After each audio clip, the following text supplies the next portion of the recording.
Bienvenue. Bienvenue à Coup de cœur matinal. J'espère que nous allons bien. Et nous disons merci au Saint-Esprit pour ce moment merveilleux qui nous accorde encore de pouvoir partager sur ce qu'il a déposé dans nos cœurs ce matin. Et je bénis Dieu pour toutes ces personnes qui ne cessent de partager, qui ne cessent de commenter, de liker. Que le Seigneur vous bénisse abondamment. Par sa grâce, nous sommes encore debout. Nous voici dans une nouvelle semaine. Nous ne considérons pas ceci pour acquis. Voilà pourquoi nous commençons par dire merci au Seigneur et merci au Saint-Esprit de nous avoir choisi d'être cet instrument qui bénit les personnes au travers les pensées qu'il dépose dans nos cœurs et tout ce que nous pouvons dire au Seigneur. Merci. Merci Saint-Esprit de Dieu et prends le contrôle de ce moment, que je ne parle pas, mais que toi tu parles afin que le famille soit béni et que chacun, Père, soit vraiment localisé par toi au nom de Jésus. Amen. Bienvenue. Alors, comprenez que ma gorge est un peu touchée, mais ça va. Alors, on commence ce matin avec 5 valeurs qui doivent caractériser une famille qui travaille sur ses relations. Ces 5 valeurs que chaque parent doit inculquer dans sa famille. 5 valeurs qui doivent vraiment être la fondation d'une famille bénie. Vous voulez que votre famille soit une famille bénie? Alors voici les 5 valeurs qui doivent caractériser votre famille. C'est parti. Première valeur, aimer Dieu et aimer les autres. Deuxièmement, le pardon. Troisième chose, la patience. Quatrième chose, l'humilité. Et cinquième chose, la loyauté. Ces 5 valeurs sont tellement importantes et capitales. Et c'est ce que le Saint-Esprit de Dieu a pu déposer dans nos cœurs ce matin pour qu'on puisse ensemble partager. Alors, pourquoi l'amour? L'amour pour le Seigneur et l'amour pour les autres. Si un père et une mère communiquent eux-mêmes l'amour pour Dieu et l'amour envers l'un et l'autre, c'est-à-dire que entre vous, le couple, vous vous aimez, l'un aime l'autre et l'autre aussi aime l'un. J'essaie de faire le mouvement inverse. Donc, si l'amour est réciproque, sachez bien que cela va se répercuter vers les enfants. C'est pourquoi n'oubliez pas, la semaine passée, je n'ai pas cessé d'insister que ce sont les parents qui établissent les valeurs. Donc, aujourd'hui, nous voyons ces valeurs-là et comment les parents peuvent les établir. Ce ne sont pas toutes les valeurs. J'en donne 5. On peut en ajouter autant que l'on veut. Donc, si vous voulez que les enfants aient l'amour pour Dieu et les autres, commencez par vous-même. D'abord, être ces parents qui communiquaient l'amour entre vous et qui donnaient l'amour au Seigneur. Pourquoi? Parce que tout simplement, parce qu'on ne peut pas dire qu'on aime Dieu sans avoir aimé le prochain, la personne qui est à tes côtés. Si tu dis que tu aimes le Seigneur, tu peux pas ne pas aimer ta femme ou ne pas aimer ton mari. Ça veut dire que l'amour va être une conséquence en fait entre vous, une conséquence du fait que vous aimez le Seigneur. Alors si vous avez cela, sachez que vous communiquez ça au Seigneur. J'aime toujours dire que dans les relations, il y a les esprits qui entrent aussi. Donc quand vous aimez le Seigneur, c'est-à-dire qu'il y a un esprit d'amour derrière qui vous pousse à aimer Dieu. Et cet même esprit-là d'amour qui vous porte, qui vous couvre, qui vous pousse, va aussi vous pousser à avoir l'amour entre vous.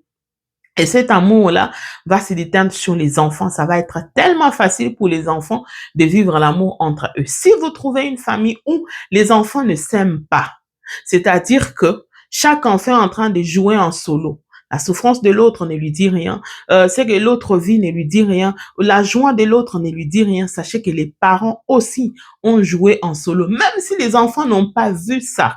Parce qu'il y a des parents qui sont vraiment très très sages, hein, je le dis comme ça, c'est-à-dire que leurs mauvaises habitudes ou certaines choses, ils les cachent pour que les enfants ne les voient pas. Oui, c'est bien de cacher, mais le problème c'est que même si vous les cachez, l'esprit qui est derrière cette façon de vivre en solo où chacun, l'égoïsme est un peu entre nous, chacun concentré sur ses propres intérêts et tout, et il regarde pas l'autre, mais ce qui nous unit, c'est juste nos enfants, la maison et tout, mais le reste, chacun vraiment fait ses choses en solo, mes frères à moi, mes sœurs à moi, si je veux bénir mes frères, c'est à moi-même de le faire. Quand mon salaire arrive, il est juste à moi. Tu n'as pas le droit de savoir qu'est-ce qui se passe dans mon téléphone, qu'est-ce qui se passe à mon travail, mes amis, comment. Donc, c'est ta propre vie. Tu joues les choses en solo. Quand vous établissez ça comme une règle, vous vous dites que non, c'est notre manière de vivre en paix, parce que j'ai déjà entendu ça. Les gens qui se disent non, pour vivre en paix, il faut que chacun ait ses propres choses à côté. Comme ça, il n'y a pas les contrôles. Tu me contrôles pas, je te contrôle pas. C'est bien, mais sachez que cela va se déteindre sur les enfants. C'est l'esprit, en fait. Ne pensez pas que c'est juste comme ça. Non, c'est l'esprit qui vous pousse à être comme ça. Et cet esprit-là, comme c'est lui qui contrôle la maison, il va être aussi sur les enfants et il aura le droit parce que vous l'avez invité. C'est comme ça que les parents établissent les valeurs dans la maison. Par être ce que vous voulez être pour les enfants. Parfois, vous ne le saviez peut-être pas aujourd'hui, tu es peut-être parent, tu te rends compte qu'il y a certaines choses de toi ou de ton mari qui se répercutent dans vos enfants qui sont déjà grands. La seule chose, c'est prier. Peut-être présenter les enfants au Seigneur en demandant pardon à Dieu, en priant, voilà, laissez le Saint-Esprit vous conduire pour essayer de récupérer. Mais toi qui n'as pas encore des enfants, toi qui as encore des enfants en bas âge, tu as la possibilité de récupérer, c'est-à-dire de pouvoir te poser des bonnes questions. Quelle est la relation que j'ai avec le Seigneur? Quelle est la relation que j'ai avec ma femme et mon mari? Est-ce que j'aime Dieu? Est-ce que j'aime mon mari? Est-ce que je fais des choses en cachette et tout? Ces choses-là vont se répercuter sur les enfants. Donc, aimer Dieu, aimer les autres, c'est une première valeur pour une famille bénie, une famille qui devient comme un refuge, une famille qui devient comme une grâce pour plusieurs personnes. Deuxième valeur, est-ce que j'ai donné les passages? Je vais les redonner si je ne l'ai pas donné. Nous sommes dans 1 Jean 4, le verset 20 et 21. Ces deux passages-là, la Bible dit, si quelqu'un n'aime pas le Seigneur, si quelqu'un aime le Seigneur et dit qu'il n'aime pas le prochain, c'est un menteur. Donc, il est impossible de dire qu'on aime Dieu et qu'on n'aime pas les autres. Voilà un peu ces passages bibliques que je voulais vraiment partager avec nous. Le deuxième point, c'est le pardon. Deuxième valeur. Pourquoi? Parce que, vous savez, l'histoire de l'humanité, lorsqu'on parle de l'histoire de l'humanité, ça veut dire l'avènement de Christ, lorsqu'on parle de l'histoire du salut, je voulais dire, lorsqu'on parle de ça, l'élément moteur et l'élément principal, à part l'amour de Dieu dont on vient de parler, c'est le pardon. Quand Jésus est allé à la croix, la première des choses, c'était le pardon de nos péchés. Alors, une maison qui n'a pas comme soubassement le pardon, oh, Dieu ne peut pas être dedans. Rassurez-vous que c'est compliqué. Ça fait partie des fondations qui permettent à une maison d'être inébranlable et d'être réellement une maison bénie. Le pardon. Le pardon. Regardez comment est-ce que le pardon est conditionné en fait. Vous ne pouvez pas demander pardon à Dieu si vous ne pardonnez pas aussi aux autres. Et c'est clair. Combien de personnes ont du mal à pardonner? Pourquoi? Parce que ces gens-là ont grandi dans les familles où pour pardonner, c'est un problème. Si papa ou maman dit, non, moi, je peux pas pardonner ça. Moi, je pense que j'ai déjà entendu des gens qui disent, hein, je vais donner l'exemple par exemple, les affaires des couples. Tu entends quelqu'un qui dit, moi, ma femme ou mon mari, je peux tout accepter, pas la tromperie. La tromperie, je ne peux pas pardonner. C'est-à-dire que vous mettez déjà un obstacle devant vous en vous disant, je peux tout pardonner, mais pas ça. Bon, si toi, tu as des limites, tu dis, ça, je ne pardonne pas, ça, je pardonne. Maintenant, qu'est-ce que Dieu peut dire? Pendant que toi, tu dis que tu es chrétien et que Jésus est mort à la croix pour tes péchés. Lui t'a pardonné. Toi, à ton tour, tu ne peux pas pardonner. C'est là tout le problème. Si nous voulons avoir une famille bénie, il est important, nous, en tant que parents, de cultiver cette valeur-là de pardon. C'est une valeur chrétienne. Parce que c'est une obligation pour nous de pardonner, en fait. C'est pas pour les autres, c'est peut-être, voilà, un choix à faire. Mais nous, c'est pas un choix, c'est une obligation que de pardonner. Est-ce que vous avez le pardon mutuel dans la famille? Papa et maman, c'est vous qui communiquez. Et parce que vous transportez cet esprit de pardon, très facilement, ça va se déteindre sur les enfants et les enfants auront aussi, c'est ça qui va conditionner l'atmosphère de votre maison. Et c'est comme ça qu'on construit une famille bénie. Une famille bénie, c'est pas par hasard. Les relations, des très bonnes relations en famille, ce n'est pas du tout par hasard. Ça s'est construit. Et c'est comme ça qu'on construit les bonnes relations. Pourquoi? Parce que nous sommes des humains, et la Bible le dit, des humains imparfaits. Avec nos erreurs, nous devons apprendre à nous pardonner, à nous supporter les uns les autres. Sinon, Dieu ne nous pardonne pas. Et si vous êtes dans une famille où Dieu ne vous accorde pas le pardon, comment va-t-il vous guérir? Comment va-t-il vous bénir? Comment pouvez-vous être une famille bénie? Du coup, la deuxième valeur la plus importante, c'est le pardon. Troisième valeur, le troisième valeur, le premier valeur, j'ai donné le passage, Matthieu 6, verset 12, je pense, oui, où la Bible dit, c'est la prière de notre Père, la Bible est en train de dire au 12e verset, pardonne-nous nos offenses comme nous pardonner. C'est une façon où Jésus est en train de montrer à ses disciples comment prier, c'est-à-dire, avant de venir demander pardon à Dieu, rassure-toi que toi aussi, tu as pardonné aussi aux autres. Donc, on ne peut pas avoir accès au pardon auprès du Seigneur si on n'a pas pardonné aussi aux autres. C'est comme ça que parfois on dit la relation comme ça entre nous, comme ça, les relations verticales et relations horizontales et verticales, ça marche de pair. On ne peut pas dire que non, je suis pas bien avec les hommes et je suis bien avec le Seigneur. Non. De ces relations-là dépendent aussi la relation avec le Seigneur. Troisième valeur, la patience. La patience, elle est très importante parce que elle nous permet de nous accomplir en fait. J'étais en train de lire un passage de la Bible qui m'a tellement fait du bien. Jacques 1,4, je vais t'inviter à aller les lire, un passage très très important qui m'a fait comprendre en fait qu'on ne peut pas s'accomplir dans la vie sans vraiment la patience envers soi-même et envers les autres. Parce que il y aura toujours les échecs dans la vie. Il y aura toujours un moment où on va être peut-être déçu de soi-même d'une manière ou d'une autre. Mais est-ce qu'on va se tuer pour ça? Non, on va être patient envers soi-même. Même Dieu, il est lent à la colère. Il est patient envers nous. Pourquoi nous-mêmes, nous ne devrions pas être patients envers nous? Donc, la meilleure façon d'établir cela, soyons patients envers nous-mêmes, soyons patients envers les enfants. Je sais que parfois, les enfants, ça peut te pousser, oh, ben, c'est quoi ça? Nous tous, nous travaillons sur ça jour après jour. Mais avec la conscience de ce que je fais, c'est ce que mes enfants vont devenir. Nous allons encore mieux faire. Je prie vraiment de tout mon cœur que le Seigneur accorde à un parent la grâce d'être patient envers ses enfants pour que cette valeur-là soit vraiment attachée au cœur au cœur de leurs enfants. Parce que, vous savez, la patience, elle nous permet aussi de mûrir. Quand on est patient, on prend le temps de réfléchir avant de répondre. On prend le temps de réfléchir avant de réagir même si c'est une action qui nous a fait mal. Mais avec la patience, on prend le temps vraiment de réfléchir. Est-ce que ce que je fais est important ou pas? Vous voyez, la patience, moi je dis toujours que la patience nous permet d'accéder à la maturité. Elle te rend mature. Elle te rend vraiment mature. Tu es au milieu des gens et il y a une action qui se pose et tout. Tout le monde réagit. Tu es le seul qui est calme. Tu te dis avant de réagir, je dois d'abord peut-être prier. Je dois d'abord regarder bien dans les détails. Qu'est-ce qui se passe? J'ai réagi comment? Vous donnez l'impression de quelqu'un qui est sage. Donc, soyez lent à la colère. Prenez le temps avant de réagir d'une manière. Je sais que parfois, c'est pas toujours facile, mais avec l'aide du Saint-Esprit, on peut y arriver. Parce que c'est une valeur très, très importante. On ne peut pas s'accomplir dans la vie si on n'a pas la patience. Je cours derrière les temps parce qu'il me reste 2 minutes. Alors, quatrième point, c'est l'humilité. L'humilité est une valeur très importante. La Bible dit dans Proverbe 15, 23, l'orgueil précède la chute, mais l'humilité, elle précède la gloire. Je ne vois pas un père ou une mère qui serait en train d'éduquer son enfant pour que l'enfant grandisse et ne soit pas dans la gloire de Dieu.